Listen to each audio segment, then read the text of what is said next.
પ્રકરણ 16 ધોરણ 8 વિજ્ઞાન પ્રકાશ લાઇટ। વિજ્ઞાનને આપણે મુખ્યત્વે આપણી ઇન્દ્રિયોથી ઓળખીએ છીએ। ઇન્દ્રિયોમાં દ્રષ્ટિ એક સૌથી મહત્વપૂર્ણ ઇન્દ્રિય એટલે કે સેન્સ છે। તેની મદદથી આપણે પર્વતો, નદીઓ, વૃક્ષો, છોડ, ખુરશીઓ, મનુષ્યો અને આપણી આસપાસની બીજી ઘણી બધી વસ્તુઓ જોઈ શકીએ છીએ। આપણે વાદળો, મેઘધનુષ્ય અને આકાશમાં ઉડતા પક્ષીઓ પણ જોઈ શકીએ છીએ। રાત્રિના સમયે આપણે ચંદ્ર અને તારાઓ જોઈએ છીએ। તમે આ પાના પર છાપેલા શબ્દો અને વાક્યો જોવા સક્ષમ છો। વસ્તુઓ શેના લીધે દ્રશ્યમાન થાય છે? What makes things visible? શું તમે ક્યારે વિચાર્યું છે કે આપણે વિવિધ વસ્તુઓને કેવી રીતે જોઈ શકીએ છીએ? તમે કહી શકો કે આપણે વસ્તુઓને આંખોથી જોઈએ છીએ, પરંતુ શું તમે અંધારામાં કોઈ વસ્તુને જોઈ શકો?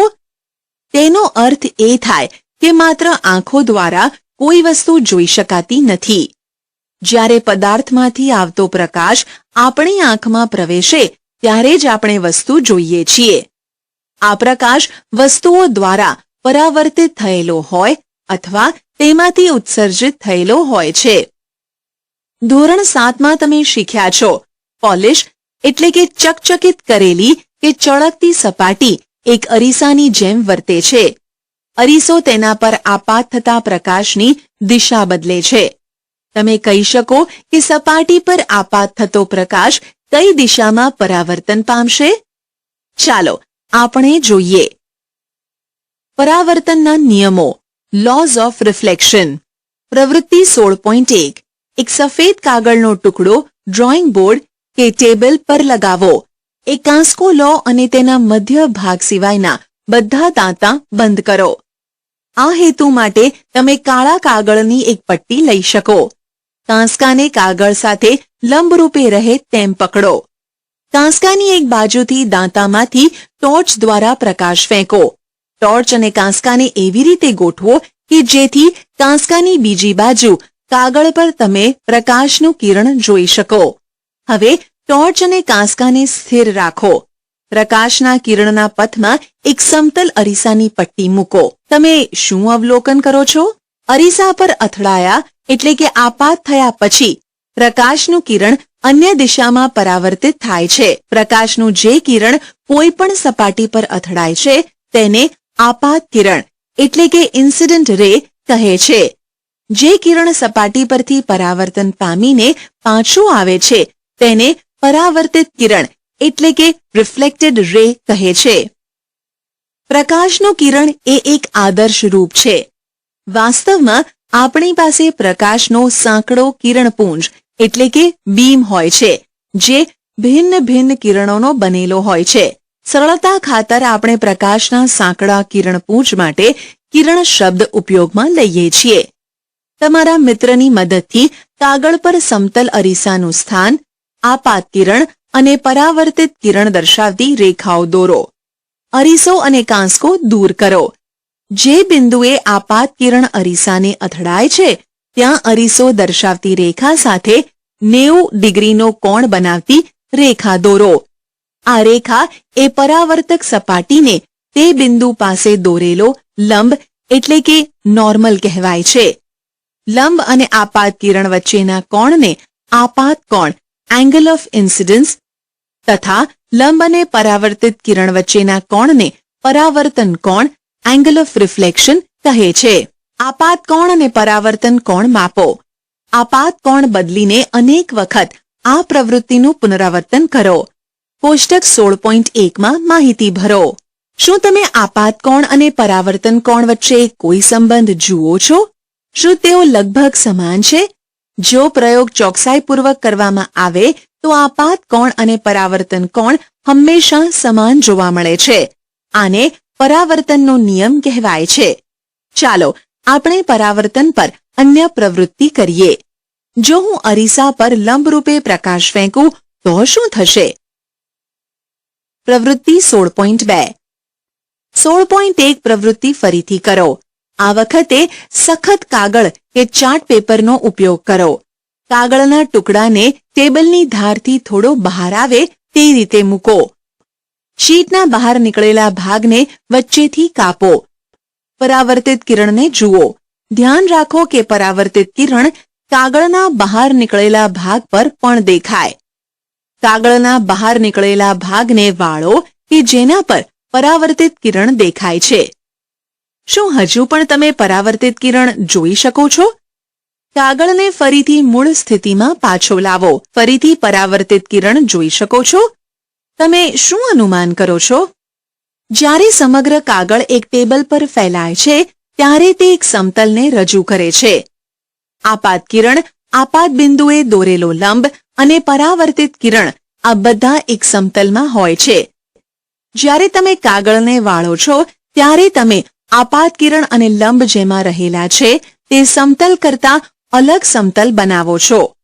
પછી તમને પરાવર્તિત કિરણ દેખાતું નથી. તે શું સૂચવે છે? તે સૂચવે છે કે આપાત કિરણ આપાત બિંદુએ સપાટીને દોરેલો લંબ અને પરાવર્તિત કિરણ ત્રણેય એક જ સમતલમાં હોય છે. આ પરાવર્તનનો બીજો નિયમ છે. ટોર્ચને પ્રકાશના ઉદ્ગમ તરીકે લેવાને બદલે સૂર્યને પ્રકાશના ઉદ્ગમ તરીકે લઈને પહેલી અને બુજોએ વર્ગખંડની બહાર ઉપરની પ્રવૃત્તિઓ કરી. તમે પણ સૂર્યને પ્રકાશના ઉદ્ગમ તરીકે લઈ શકો. આ પ્રવૃત્તિઓને કિરણ વર્ણરેખા રે સ્ટ્રીક ઉપકરણનો ઉપયોગ કરીને પણ કરી શકાય છે. આ ઉપકરણ NCERT દ્વારા તૈયાર કરેલી કિટમાં ઉપલબ્ધ છે. બુજોએ યાદ કર્યું કે ધોરણ 7માં તે સમતલ અરીસા વડે રચાતા વસ્તુના પ્રતિબિંબ વિશે થોડા ગુણધર્મો ભણ્યો હતો. તે ગુણધર્મો તેને યાદ કરાવવા પહેલીએ પૂછ્યું. 1. શું પ્રતિબિંબ સીધું હતું કે ઉલટું? 2. શું તે વસ્તુના કદ જેટલા જ કદનું હતું? 3.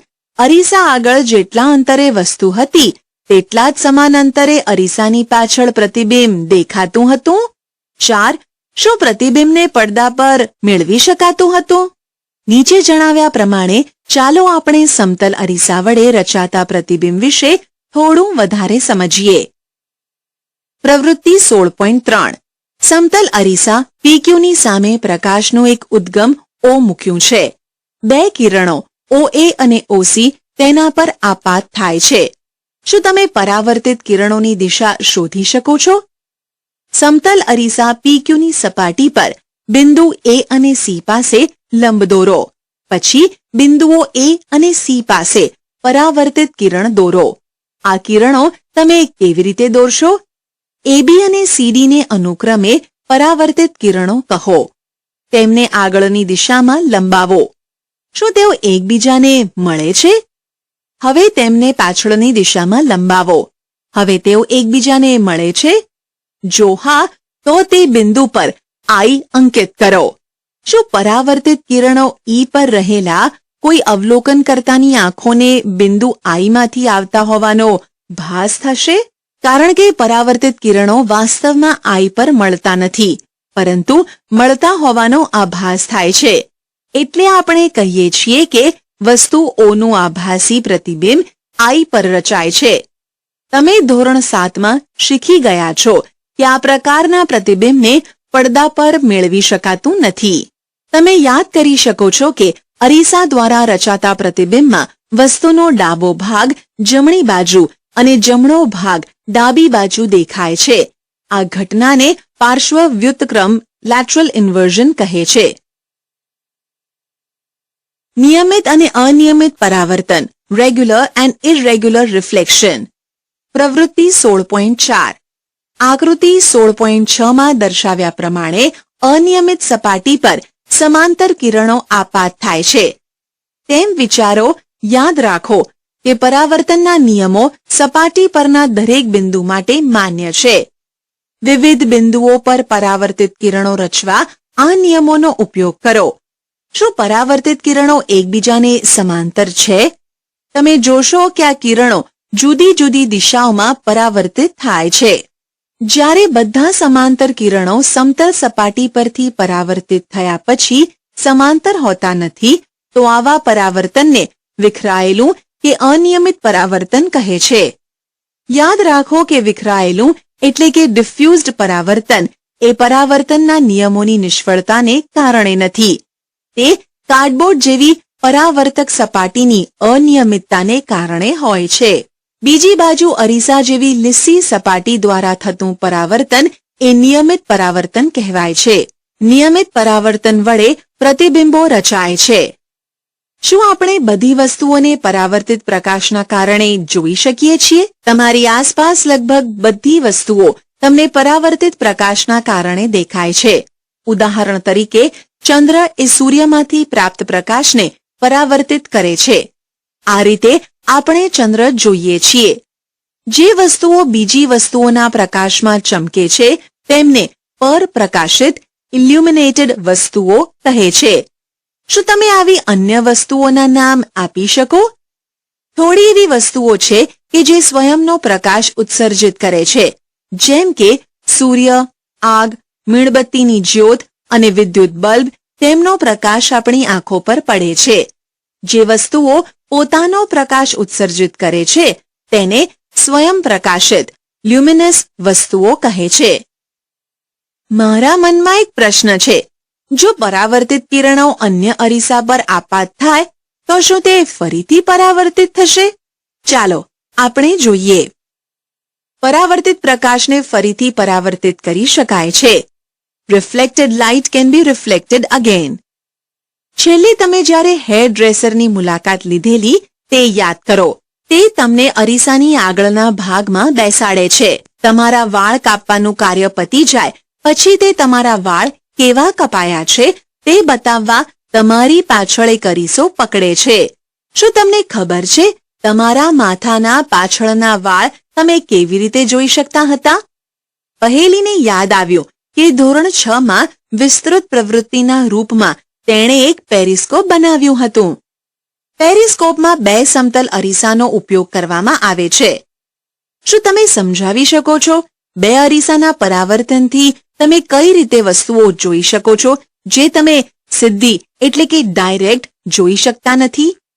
પેરિસ્કોપનો ઉપયોગ સબમરીન, ટેન્ક તથા બંકરોમાં છુપાયેલા સૈનિકો દ્વારા બહારની વસ્તુઓને જોવા માટે કરવામાં આવે છે.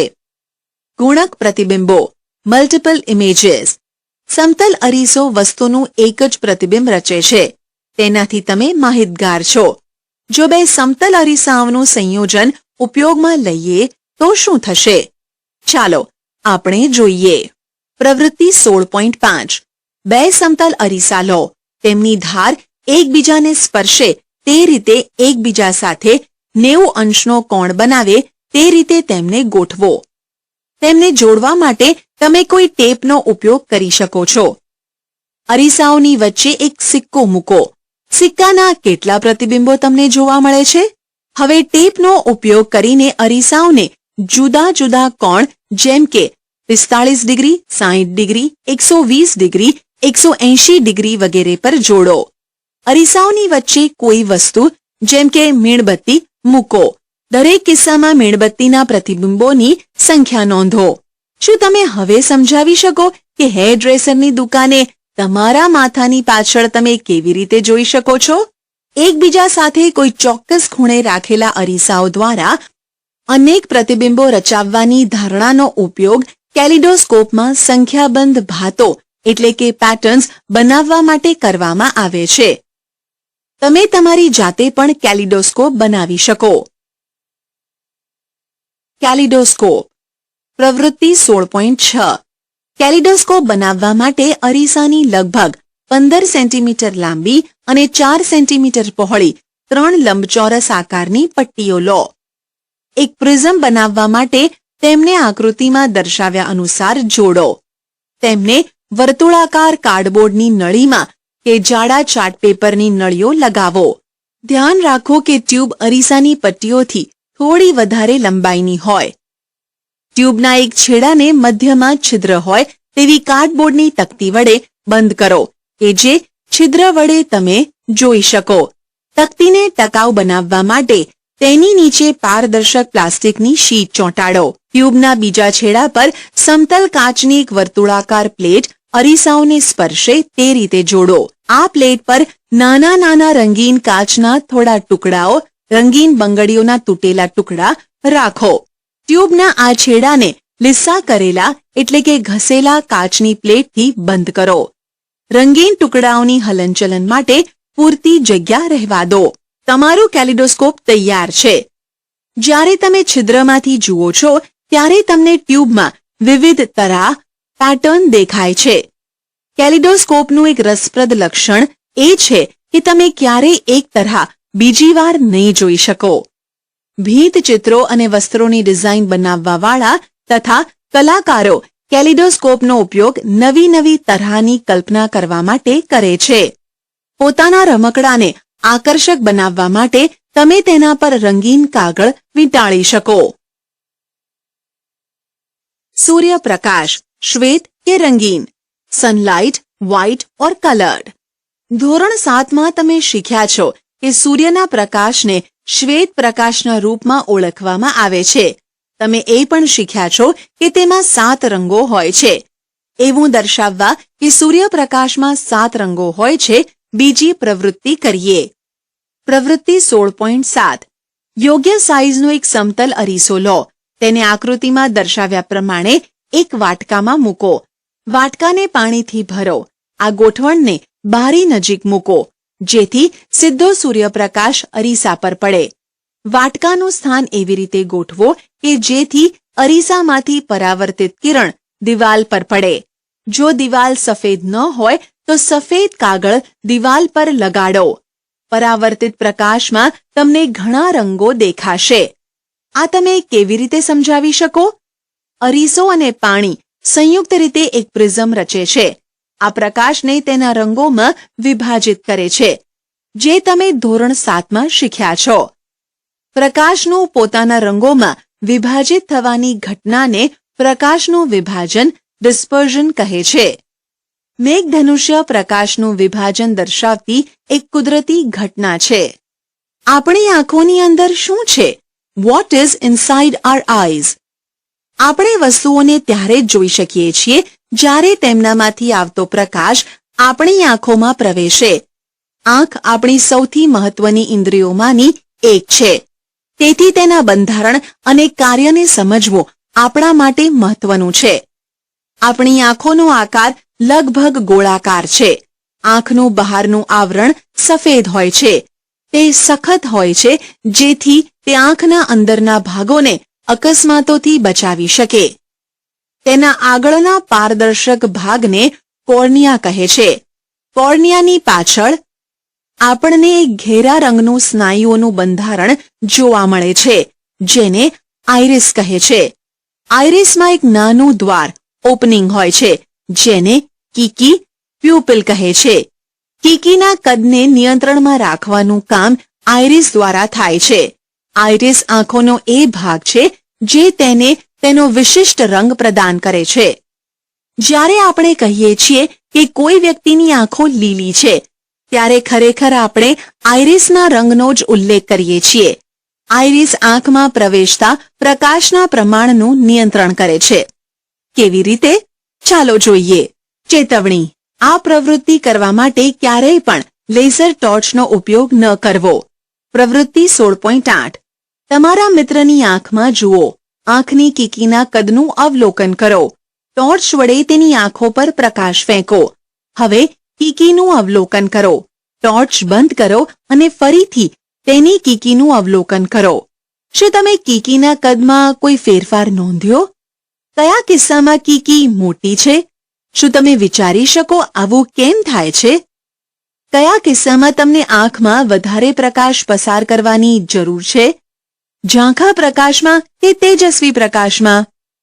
આંખની કીકીની પાછળ એક લેન્સ છે જે મધ્ય ભાગમાં જાડો હોય છે. કયા પ્રકારનો લેન્સ મધ્યમાં જાડો હોય છે?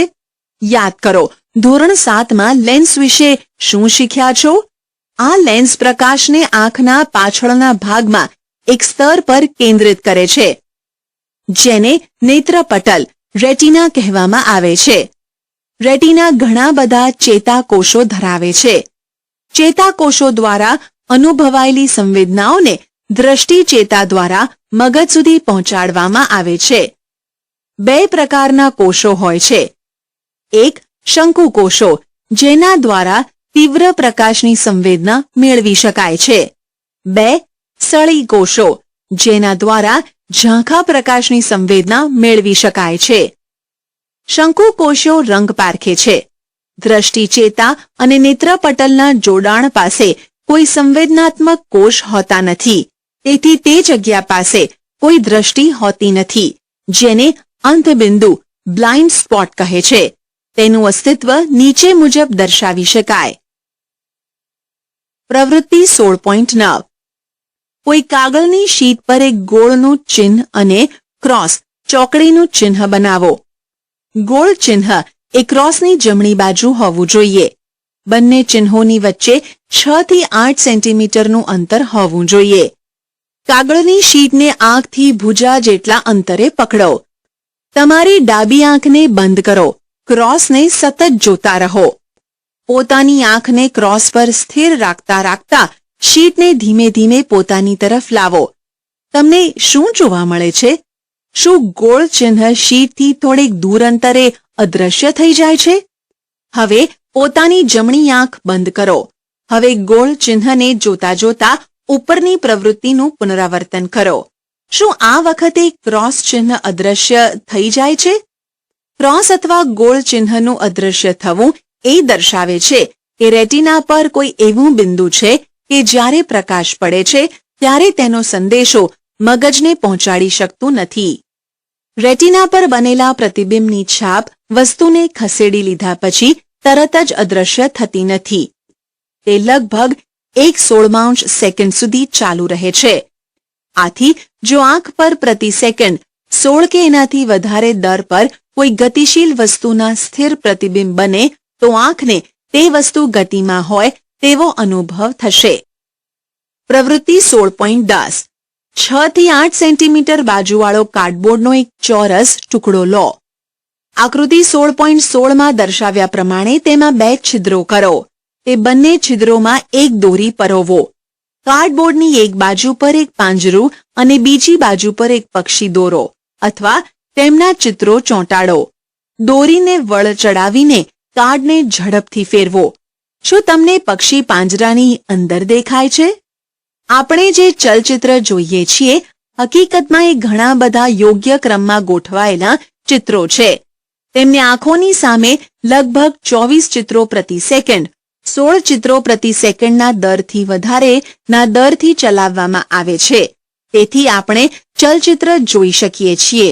આંખોની બહારની વસ્તુઓના પ્રવેશથી સુરક્ષા આપવા માટે કુદરતે પોપચા પ્રદાન કર્યા છે. પોપચા બંધ થઈને બિનજરૂરી પ્રકાશને પણ આંખોમાં પ્રવેશ કરતા રોકે છે. આંખ એક એવું અદ્ભુત સાધન છે જે દૂરની વસ્તુઓને તેમજ નજીકની વસ્તુઓને પણ સ્પષ્ટ રીતે જોઈ શકે છે. ન્યૂનતમ અંતર કે જેના પર આંખ વસ્તુઓને સ્પષ્ટ રીતે જોઈ શકે તે ઉંમર સાથે બદલાય છે. સામાન્ય આંખ દ્વારા સૌથી વધુ આરામદાયક રીતે વાંચવા માટેનું અંતર લગભગ 25 સેન્ટીમીટર છે.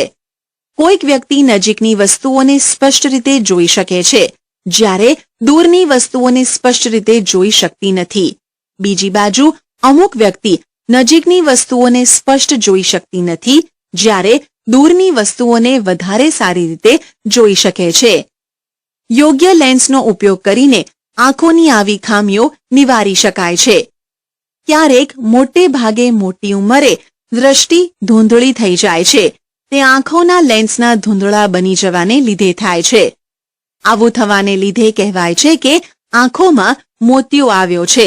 તેના કારણે દ્રષ્ટિ નબળી થઈ જાય છે, જે ક્યારેક અત્યંત ગંભીર રૂપ લઈ લે છે. આ ખામીનો ઇલાજ શક્ય છે. અપારદર્શક લેન્સને દૂર કરીને નવો કૃત્રિમ લેન્સ દાખલ કરવામાં આવે છે. આધુનિક ટેકનોલોજીએ આ પ્રક્રિયાને સરળ અને સુરક્ષિત બનાવી દીધી છે. શું તમે જાણતા હતા? પ્રાણીઓની આંખોના આકાર જુદા જુદા પ્રકારના હોય છે. કરચલાની આંખો ઘણી નાની હોય છે, પરંતુ તે કરચલો ચારેય બાજુ જોઈ શકે છે.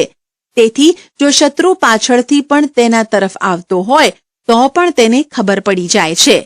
પતંગિયાની આંખો મોટી હોય છે, જે નાની નાની હજારો આંખોની બનેલી હોય તેમ લાગે છે. તે માત્ર સામેની તરફ જ નહીં, પરંતુ બાજુમાં અને પાછળ તરફ પણ જોઈ શકે છે. એક નિશાચર ઘુવડ રાત્રિના સમયે સારી રીતે જોઈ શકે પણ દિવસ દરમિયાન જોઈ શકતું નથી. બીજી બાજુ દિવસના પક્ષીઓ સમડી, ગરુડ દિવસ દરમિયાન સારી રીતે જોઈ શકે છે, જ્યારે રાતના સમયે નહીં.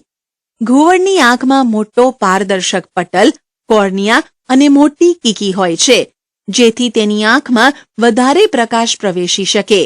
તેના નેત્રપટલ પર ઘણી મોટી સંખ્યામાં સળી કોષો અને બહુ થોડા જ શંકુકોષો હોય છે. બીજી બાજુ દિવસના પક્ષીઓમાં વધારે શંકુકોષો અને બહુ ઓછા સળી કોષો હોય છે. આંખોની દેખભાળ, કેર ઓફ ધી આઈઝ. તમે તમારી આંખોની ઉચિત દેખભાળ કરો એ જરૂરી છે. જો કોઈ તકલીફ હોય તો આંખના ડોક્ટર પાસે જવું જોઈએ. આંખોની નિયમિત તપાસ કરાવો.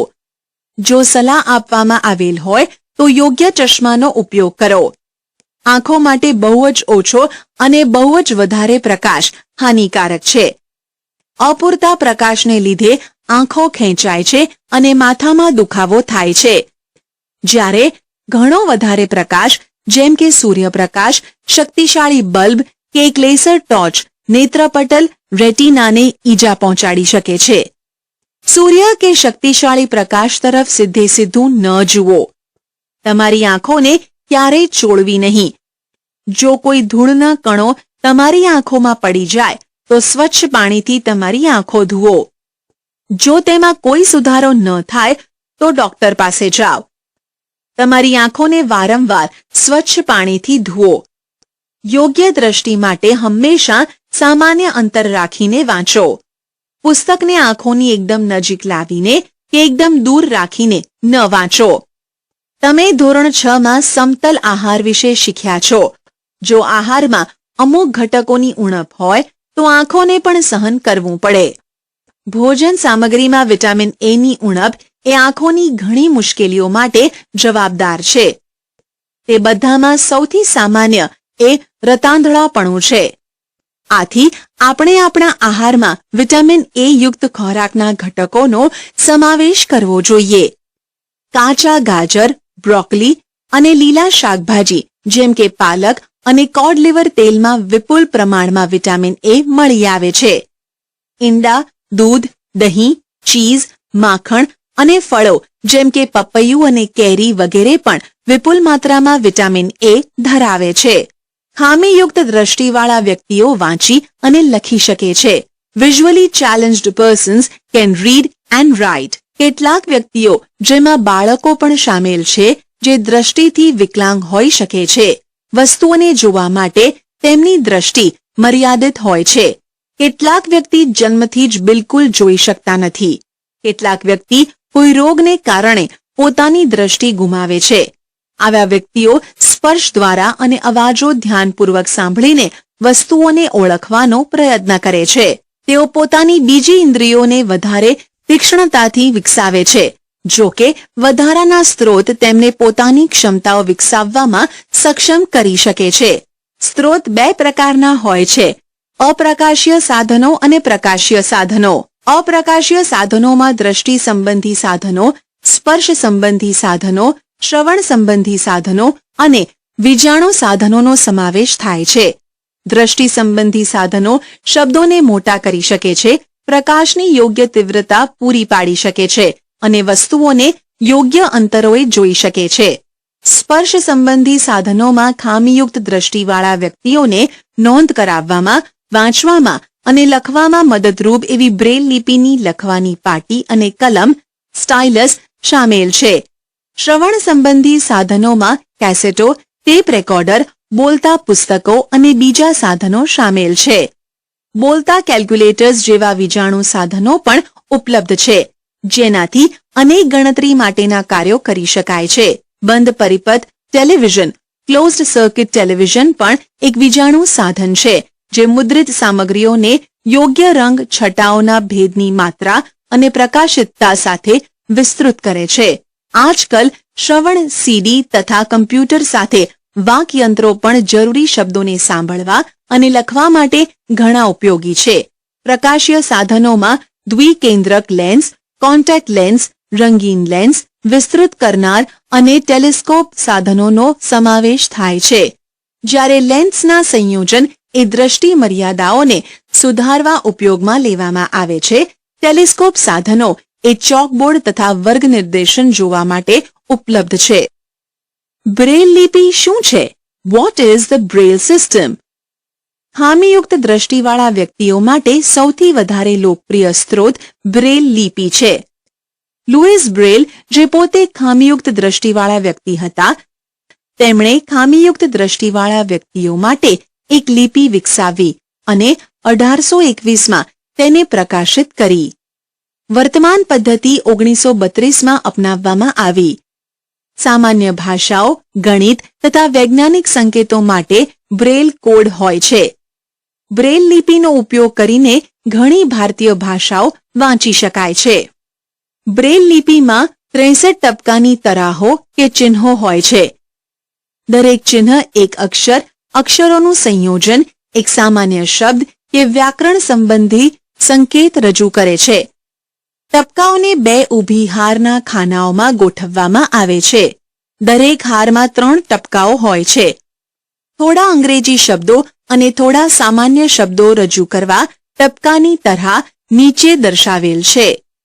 આ તરાહોને જ્યારે બ્રેલ લિપિની શીટ પર ઉપસાવવામાં આવે છે, ત્યારે તેને ખામીયુક્ત દ્રષ્ટિવાળા વ્યક્તિઓ સ્પર્શ કરીને અક્ષરોને ઓળખે છે. સ્પર્શ કરવાનું સરળ બનાવવા માટે ટપકાઓને થોડા ઉપસાવેલા રાખેલા હોય છે. ખામીયુક્ત દ્રષ્ટિવાળા લોકો સૌ પ્રથમ અક્ષરોથી બ્રેલ લિપિ શીખવાનું શરૂ કરે છે. પછી વિશિષ્ટ ચિહ્નો અને અક્ષરોના સંયોજનો શીખે છે. તે પદ્ધતિઓ સ્પર્શથી ઓળખ કરવા પર આધાર રાખે છે. દરેક ચિહ્ન યાદ રાખવાનો હોય છે. બ્રેલ લિપિનું લખાણ હાથ કે મશીન દ્વારા ઉત્પન્ન કરી શકાય છે. આજકાલ ટાઇપરાઇટર્સ જેવા સાધનો અને મુદ્રણ પ્રિન્ટિંગ મશીનો વિકસાવવામાં આવ્યા છે. થોડા ખામીયુક્ત દ્રષ્ટિવાળા ભારતીયોને મહાન ઉપલબ્ધિઓ પ્રાપ્ત કરવાનો શ્રેય જાય છે. દિવાકર નામના એક મેધાવી બાળકે ગાયક તરીકે અદ્ભુત પ્રદર્શનો આપ્યા છે.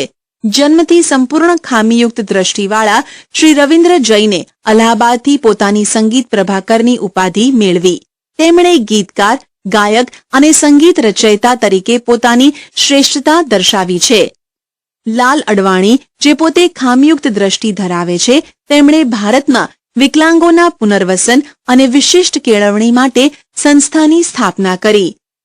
આ ઉપરાંત તેમણે યુનેસ્કોમાં બ્રેલ સમસ્યાઓ પર ભારતનું પ્રતિનિધિત્વ કર્યું.